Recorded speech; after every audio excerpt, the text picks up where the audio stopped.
I'm David. This is Nick. And this is Creative Differences. Indie House.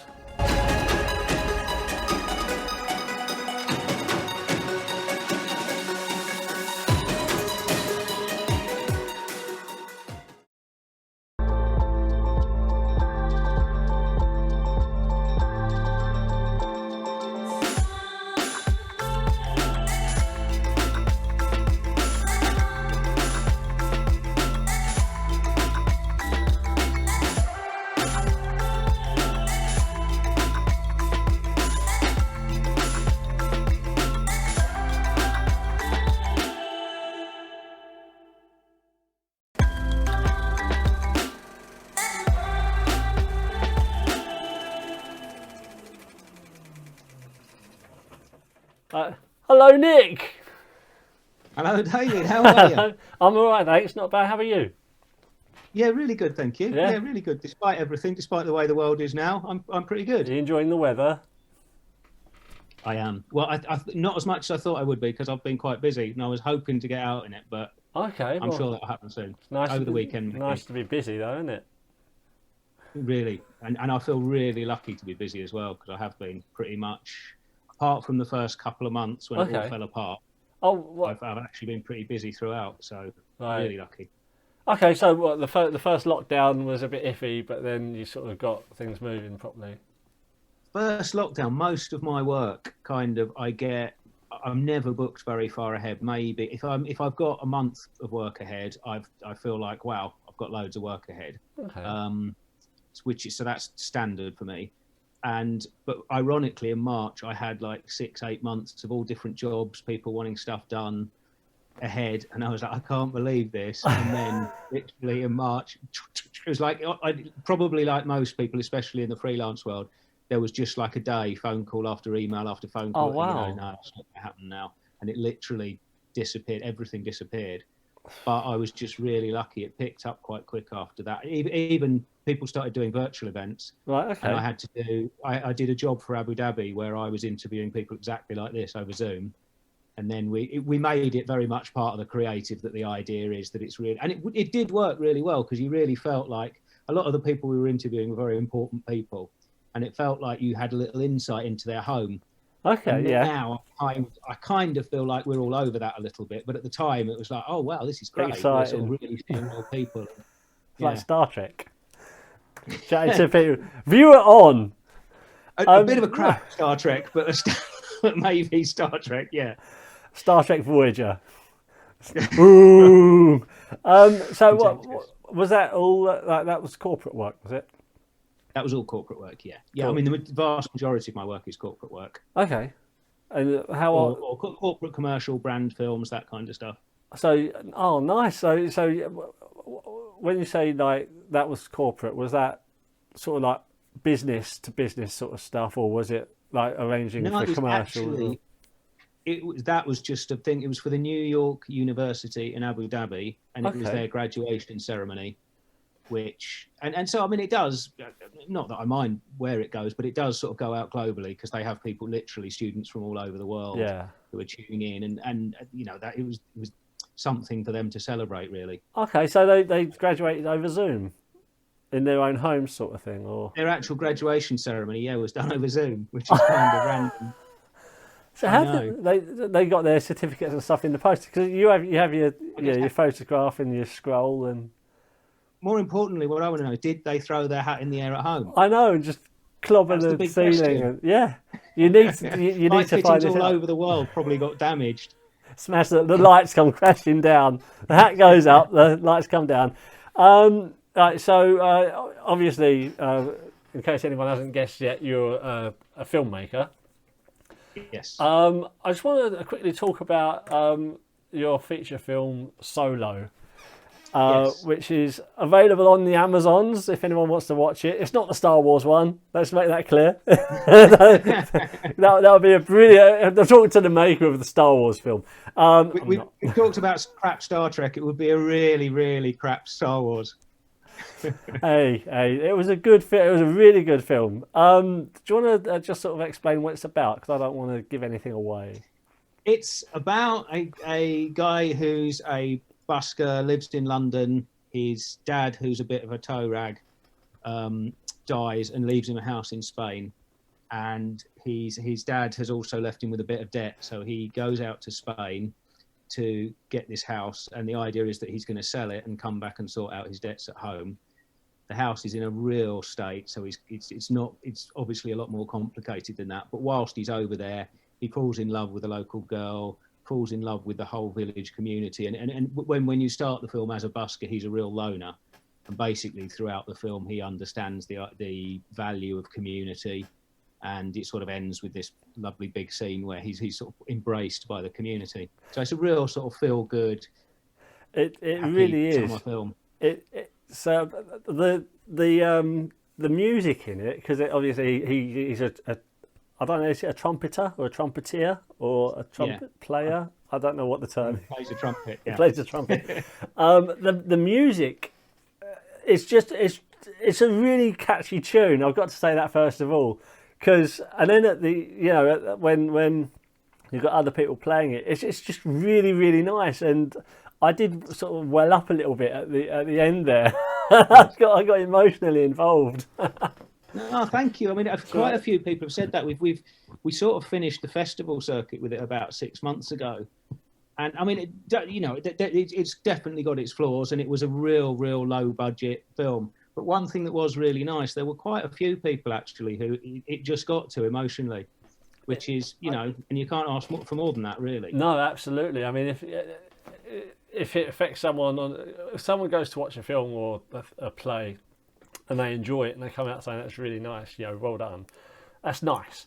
But if they come out saying that has affected me, you literally can't get better than that. No. How the location scout, they must have got some sort of massive reward for finding that area in Spain, because that was just incredible. No, so first of all, when you say location scout, you're inflating our budget enormously. Someone went on holiday. I mean, it was horribly low budget, but the way it came about actually is that there's a writer I know, and we met years ago. We met on this thing called the Urban Contemporary Treatment Competition, and it was a competition that was run by Anthony Minghella, the writer and director, who died quite young actually, but he did things like Cold Mountain and The Talented Mr. Ripley, and his production company was running this competition, and the idea was that you wrote a treatment for a contemporary urban comedy thing, and then he was going to produce one of them. And me and this other guy were both finalists in the competition. Wow. And both lost and shared our bitterness at losing and our disdain for the project that won, and sort of used that as a way, and just became really, really good mates after that. And he lives part of the year, 6 months of the year, in exactly that village that's in the film. Really? This little remote. So he knew everyone. Village. That's how you got all your extras and things. That's exactly how we got everyone. Most of our crew, we took over like director of photography, art director, and a couple of other people, some makeup people, but pretty much the rest of the crew were students from the Valencia University. So who were all sort of. So it was. I mean, actually, that was brilliant. It was a great way of doing it. But obviously, in terms of making the film, we had language challenges. We had people who'd never worked on a film. We had a tiny budget. We had a cast of millions. We broke every rule you should possibly break. I don't remember any animals. I think you avoided that one. Yeah, there's some goats as you drive up. Goats, yeah. They were good. CG goats in the end. We were supposed to. There was genuinely a goat herd in the village. Right. And they were going to bring it down and do it, but in the end, for some reason, they couldn't get the goats down, so we had to put CG goats in that. CGI goats. That's where the budget went. Exactly. Well, no, fortunately, I mean, that one good thing about some of the, not all of it by any means, but obviously I know people because of corporate work. And when I say my work is corporate, I've done a lot of stuff that's, and again, I'm not trying to make it sound flashy, but sort of big events. Nick, be as flashy as you like.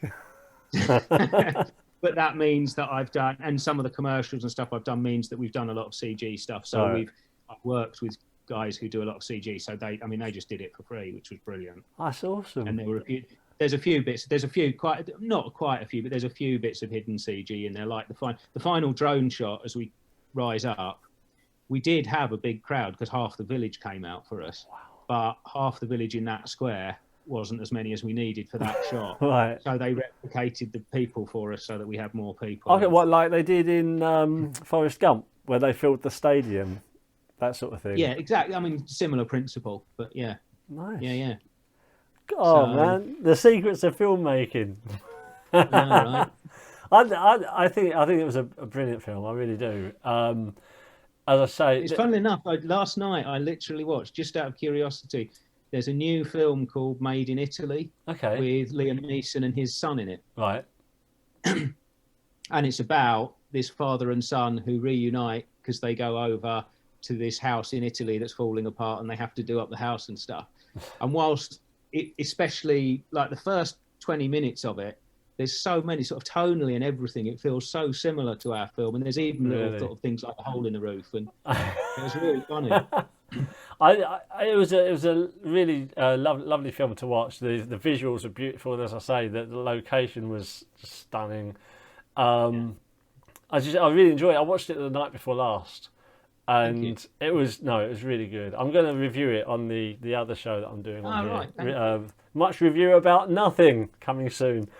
Okay, so had you always wanted to be in the biz? Yeah, pretty much. I was one of those kids. A mate of mine who's actually quite a successful writer in TV. When we were kids, we just used to go around and make films. In those days, it was Super 8. Right. Okay. Go and make films on Super 8 and edit them. Oh, in fact, we used to edit everything in camera, so we'd literally get that shot, then go and get the next shot, then come back if we needed to. Spielberg does that. Yeah. Look at him now. Who's that? Spielberg. He edits in camera. There you go. There you are.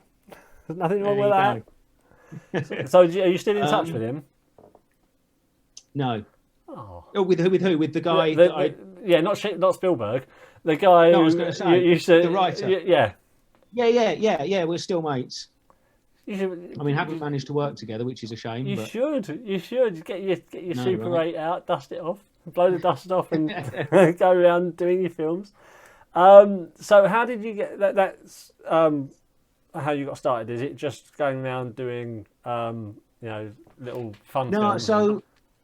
So yeah, I made all those films, and for a long time I was also writing scripts. So from the age of about sort of 15, I used to write my own feature film scripts and try and get one out every 6 months and stuff. Wow. And obviously they were terrible.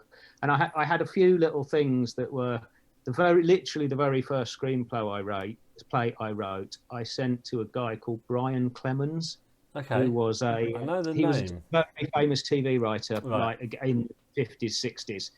And I'm trying to think, because there was one particular series that he wrote, and I can't think of it. But anyway, he was absolutely brilliant, really encouraging, said, I think this is brilliant. I think you should really push forward. I think you should really try and make a career of it, which was just a massive boost. Yeah. And so then I just carried on writing screenplays. And then I got a job. I went for a job there was a producer called Christopher Figg, who was producing the film called Hellraiser. Do you know Hellraiser? I know Hellraiser, yeah.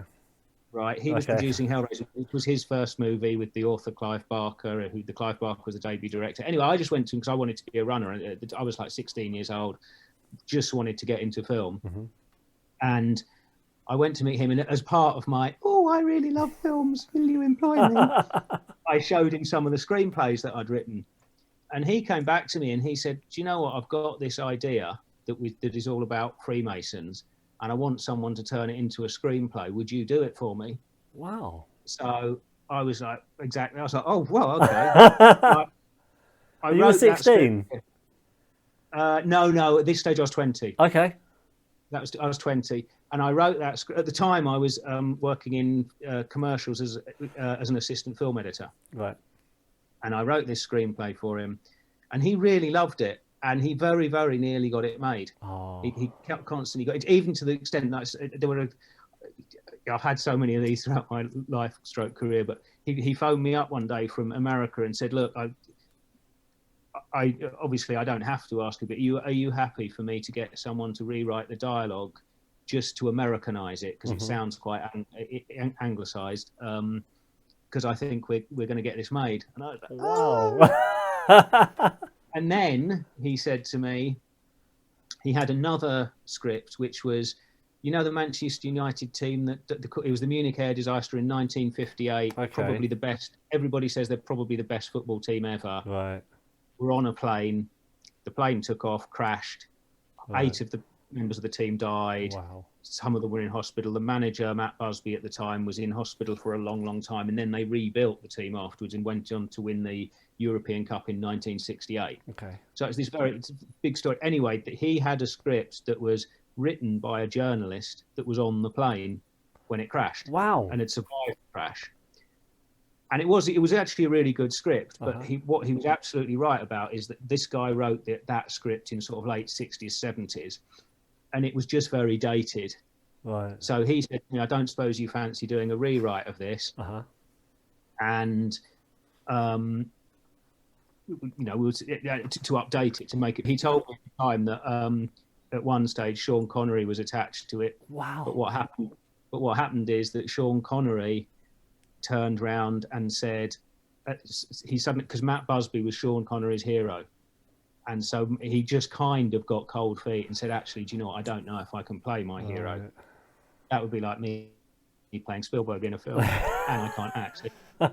Well, you are an actor, apparently, according to your IMDb. Oh well, hang on, we'll come on to that. So anyway, all of that meant that I thought, I'm going to be the next Spielberg. Clearly, I was still making short films and stuff at the time. So I jacked in my film editing job and I started to concentrate on writing. And funnily enough, I was also flat sharing at the time with this mate of mine who I mentioned is now a big TV writer. Right. And his career was just kicking off.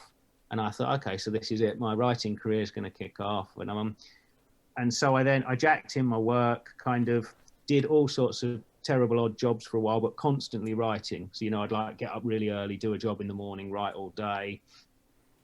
And that went on for years. And again, I over the course of those years, I had about 4 or 5 screenplays that really, really nearly got made. Right. And it just never happened. So for a long time, this is a really roundabout way of answering your question, but the point is that for a long time, I was a little bit, I guess, arrogant. I thought, I'm going to be the next Spielberg, so I won't bother. Not I won't bother, but I'm... And, the other thing is that so many times you hear people talking about their careers, don't they? And, they might be pop artists or singers or directors or writers, and they always say, oh, no, what you should do is you shouldn't get distracted. You should absolutely focus on the thing you want to do, and then it'll happen. So I thought, okay, that's exactly what I'm going to do. But it just never worked out. Right. Nothing ever got made. So I got to the age of about 30 doing that. And I thought, you know what, I might as well just, rather than do all sorts of odd jobs, I might as well at least get back into film and do the thing I love. Right. So I started shopping around my short films and stuff, started getting some corporate work, moved more and more into that. And then from a personal satisfaction point of view, the corporate world has changed so much. When I first started doing corporate stuff, it was do an interview, a few cutaways, and it was all very, very basic. Yeah. Now the kind of stuff we get to make and how creative you can be is completely different. And it used to be that commercials, I mean, and they still are to some extent the big ones, but commercials were like, they were up there and so beautiful and so creative and so different. And then corporate was just, as I say, interviews. And now they're sort of come more and more into the middle, I think. I'm not saying that every corporate by any means I make is like a commercial, right? But it's shifted a lot. I suppose it's to do with how people absorb the information. Whereas with interviews, ironically, watching two people chat can become a bit stale after a little while. Whereas when it's punchy and there's visuals and things, and it's a little bit quicker, it keeps people's attention more. Well, especially now, there's so much stuff out there. There's so much video to watch that you've got to, we could get into marketing speak here about how quickly you have to catch them and all that stuff, but we really don't want to get into that. But anyway, the ambition still is to really focus on. I mean, that's how I make my living, and I do love it. And I feel, I'm going to sound like a here, but I feel creatively fulfilled by it That's a good. lot of the time. That's good. But the reason I finally made that, there is a little story behind actually how I got to make Solo. But the thing with Solo is that I just finally went, "Fuck it, I'm going to make it." Yeah. And we did it. Cool. And I'd been, for so long, I'd been thinking, oh no, my first feature has to be right. It has to be perfect. It has to be this. And the one thing I really, really regret is that I didn't do that 20 years ago and just go, you know what, I'm just going to go make a film and enjoy it and learn from it and all of that stuff. Yeah. So do you prefer, because obviously you said Solo isn't, you didn't write Solo. No. Did you prefer directing your own stuff that you've written, or do you prefer directing things that other people have written? I don't really have a preference. Okay. Actually. Do you find one easier than the other? Only easier because if you write it yourself, you don't have anyone else to argue with. Okay. But no, I don't. I mean, one thing I genuinely love about the film industry is that it's collaborative. And I still fundamentally believe in the whole collaborative process. So I do think it's really valuable to have a separate writer. I do think it's imperative that you have a different editor and you don't try and edit yourself. Okay. I do think it's really important to take input from actors. I do think, as a director, generally speaking, I think it's really important to listen to everybody else, right, and not just assume that you know everything. So because you can't lose that way. But having said that, I genuinely like both. They are very different, and I can't even tell you exactly how they're different. But I mean, I guess the process is still kind of the same. You're still examining it, visualizing it, deciding how you're going to get to something like your vision for it or whatever. So what about the other way around? Are you comfortable? Are you happy to step back when other people are directing things that you've written? Or are you one of those writers who are like, you know, itchy fingers, itchy feet, like, you know, what are you doing? Well, I've never had a drama or a short or anything that I've written made by someone else. So that I might be different with.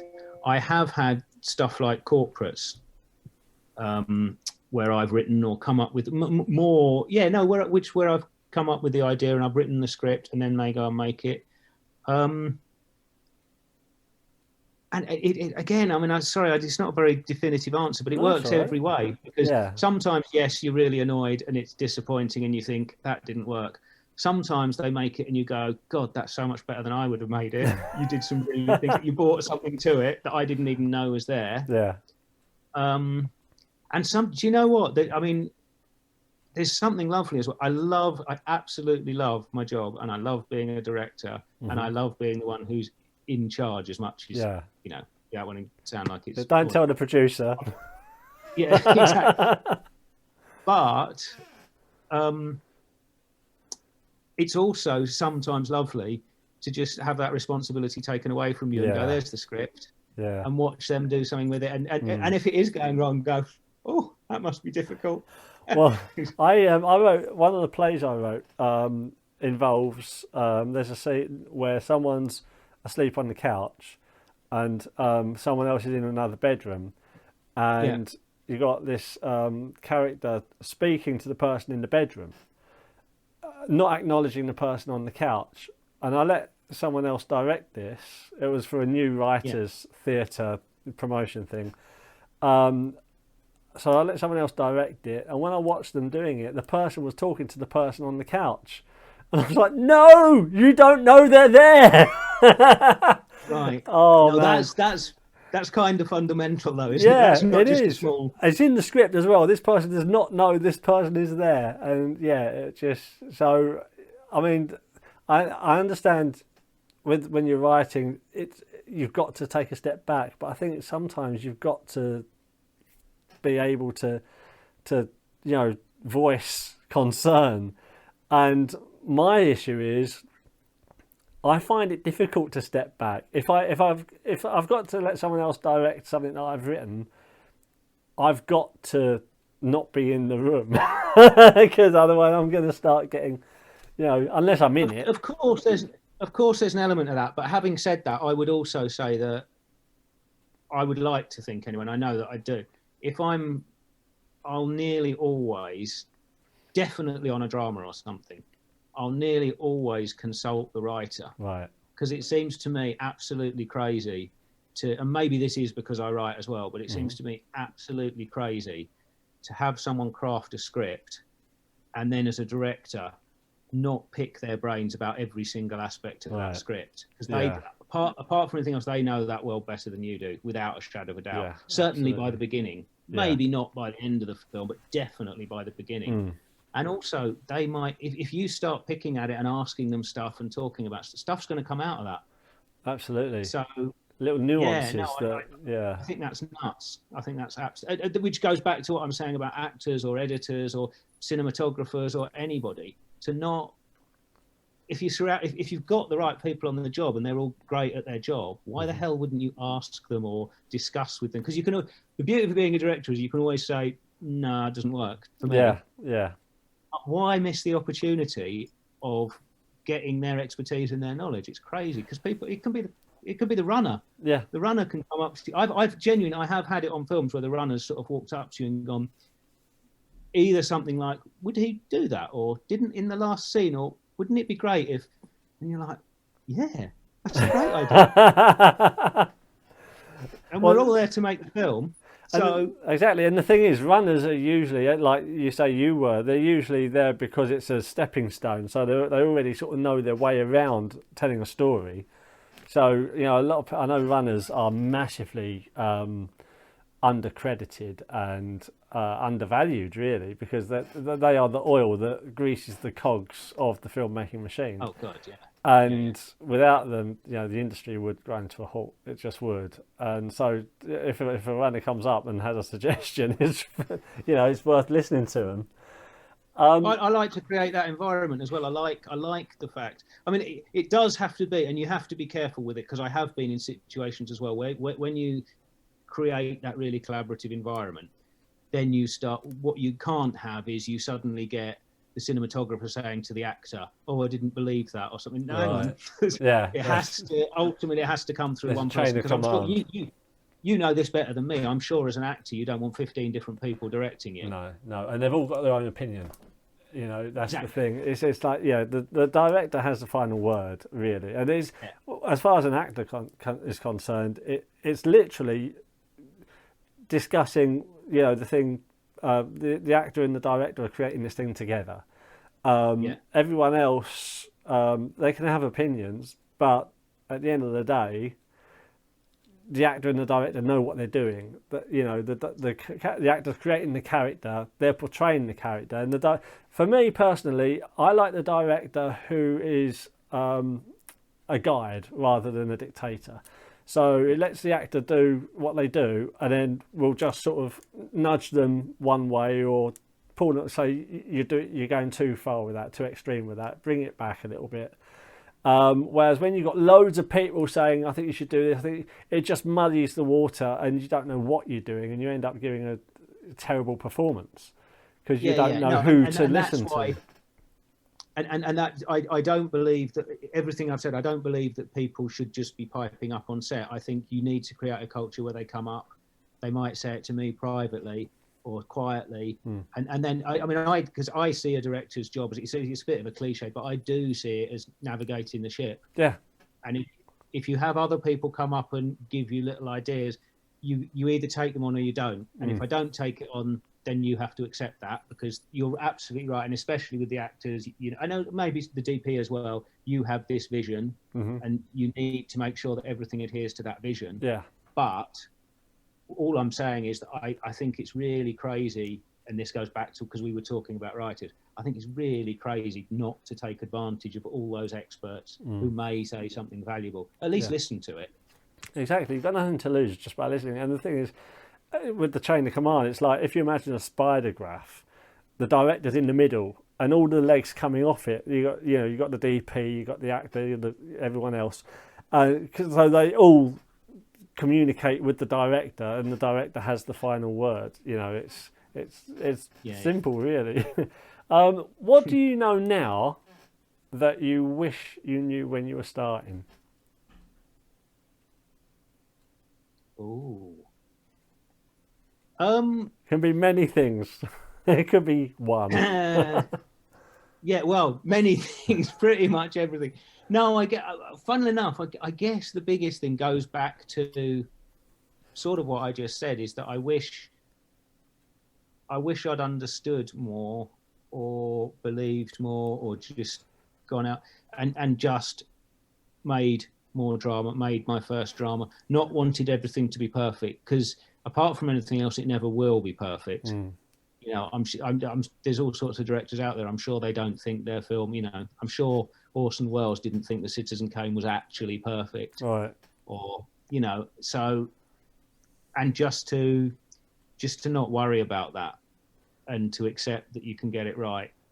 Yeah. And that's happened to because I think, just to sometimes just do it. Funnily enough, because I haven't written an actual screenplay now for about 4 or 5 years. Okay. Partly because I've been really lucky to be busy. When I say I mean a feature screenplay. Right. And that is one big reason. But the other reason is that what I found I was really doing is that I was constantly analysing everything I was writing. Right. And I'd get back to the computer, maybe I'd written 20 pages, and I'd come back and then I'd go over those 20 pages again and go, oh, no, but I should have done this and I should. And what happened over lockdown is that I actually wrote a kid's book. I mean, it's everybody's read it, says it's really good. It may be rubbish, I don't know.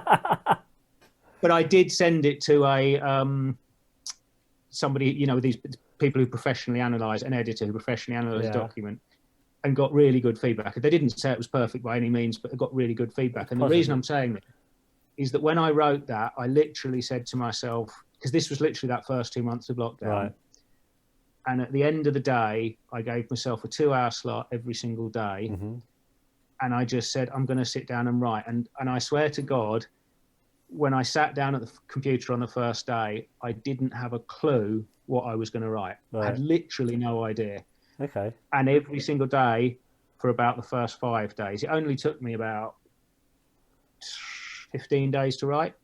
Wow. And it literally, at the first 5, 6, 7, 8 days, as I sat down at the computer, I had no idea where the story was going next. I'd finished a chapter and it was gone to the next chapter. What happens now? And then kind of about halfway through, I suddenly thought, oh, okay, so this is where I could take it and this will be quite nice. But that was just so nice, writing and not having all that shit in your brain about, oh, it should be like this, or structurally I can do that, or does that dialogue ping, and it was just pure writing again.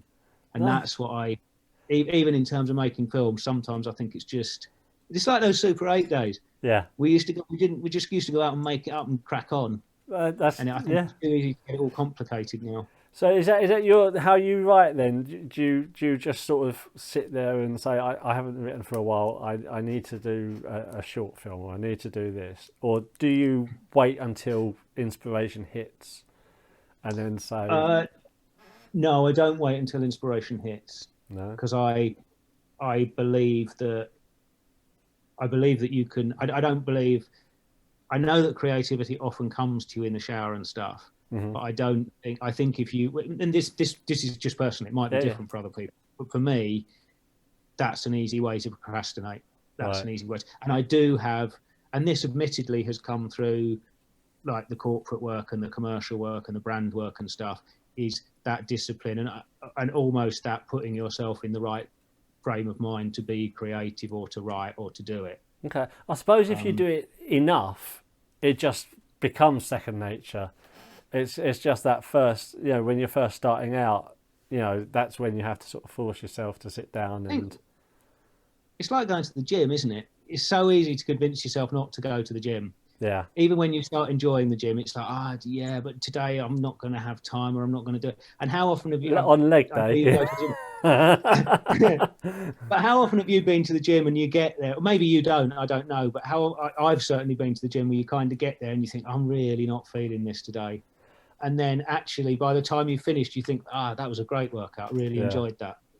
No, I know, and no, exactly. So that's what writing is to you. It is to me, yeah. Yeah, you just. I think I'm not necessarily saying you can force your write. I'm not saying I never get writer's block. No. I'm not saying it's difficult, but I think literally that just waiting for inspiration. I think you need to work at it. And let's face it, most people who write for a living, for example, I'm sure they can't afford to just wait for inspiration. Yeah. They sit down every day. It might be 4 hours, it might be 8 hours, but whatever it is, they sit down at their desk and they write. Mm-hmm. Do you? And so, you know. Yeah. So, sorry, go on. I was just going to say, there's all sorts of, I'm sure you've read about them techniques, isn't there? But I might literally write down. So, for example, if I am struggling, I might sit there and just write something. I know that it's not going to make it into the final film. I know it might not be going anywhere, but I'm just writing. And then I get that, and then I start to carry on. Maybe just invent log lines. If you can't just, and then see if that causes some sort of idea to materialize or something like that. Just anything. I mean, usually though, I mean, having said all of that, usually when I'm sitting down to write, I have got an idea that I want to write, or there's a script I want to write. Right. So it's, I mean, I suppose, if I'm honest, I can't remember a time when I was in a situation where I sat down wanting to write, apart from this novel, but that was different. Right. Thinking, I don't know what I want to write. Right. There was always something I felt I wanted to write or say. Or do you carry around a notebook in your pocket everywhere? And then, when you're out and about, just sort of, if inspiration does hit, you just make a note. You're so retro, Dave. You got your phone. All right. Yes. I'm not good with technology. Honestly, how long did it take to get this to work? But in truth, I do. I mean, I do have. Funnily enough, I still write loads of notes for all my directing stuff, and I do carry around. I do have a notebook. Right. Yeah, I do occasionally. So you just made me feel rubbish and stupid just for the sake of it. Thanks, Nick. Yeah. Whatever.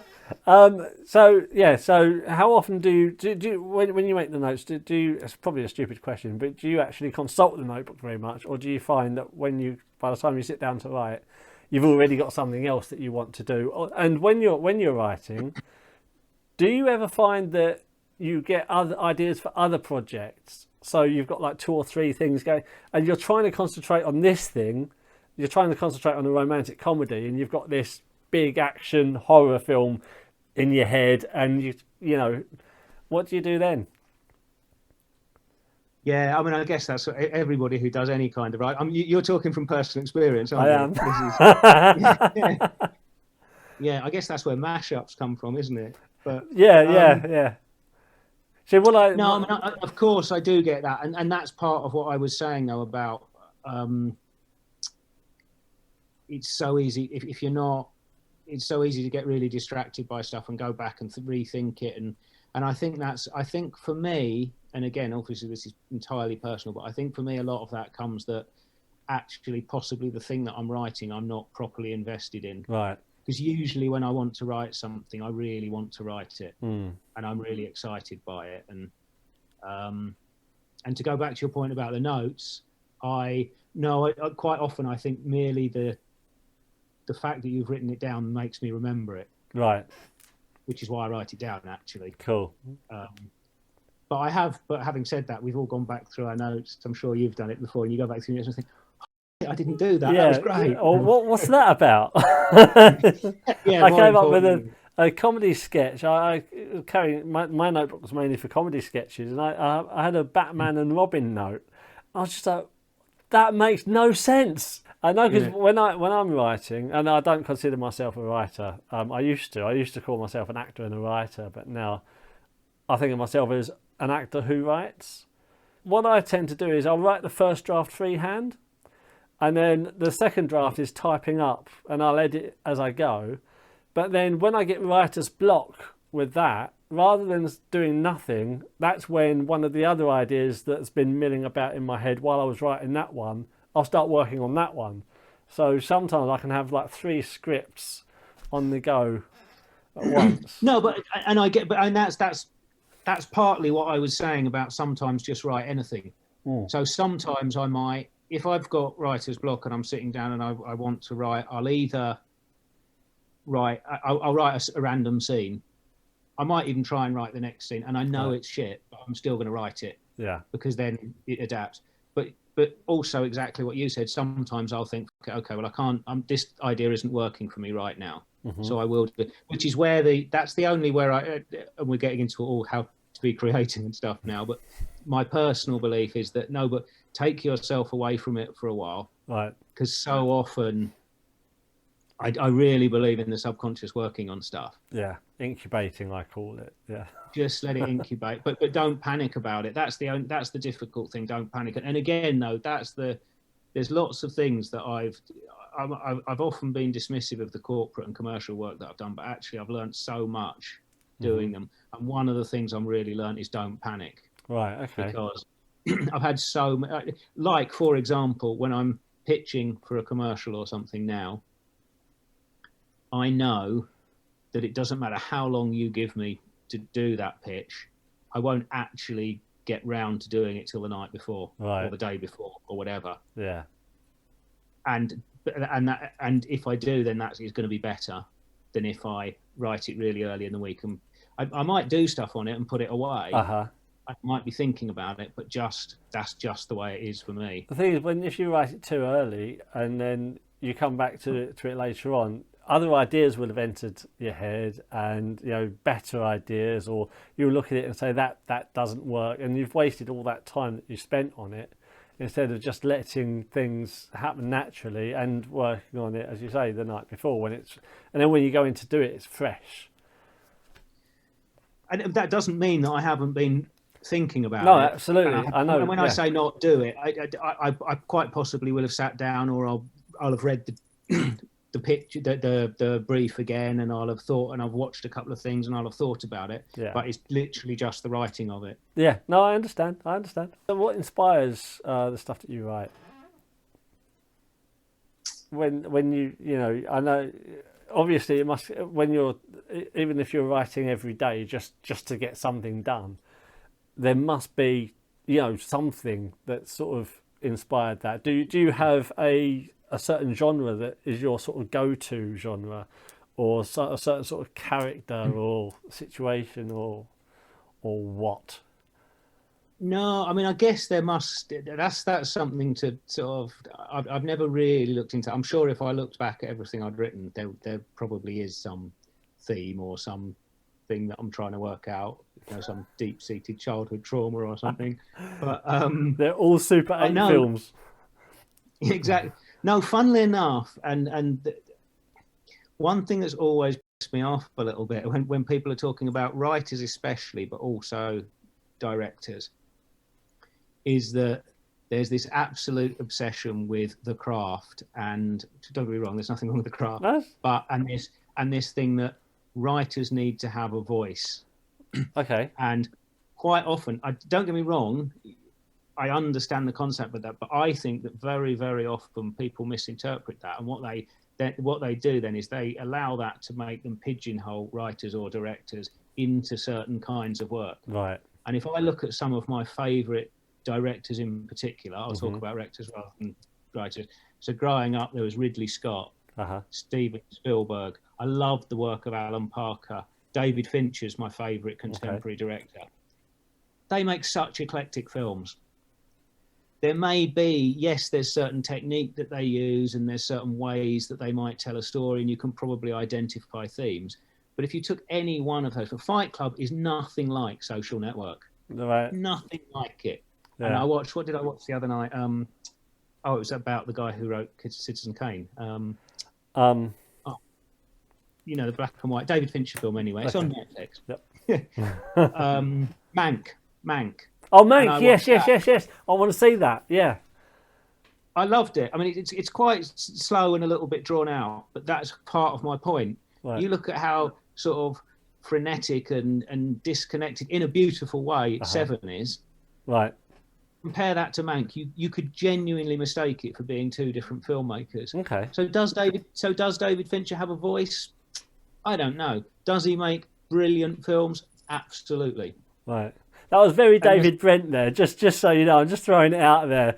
Does he make brilliant films? Maybe. Yeah. Well, we'll come on to my acting career. I'm going.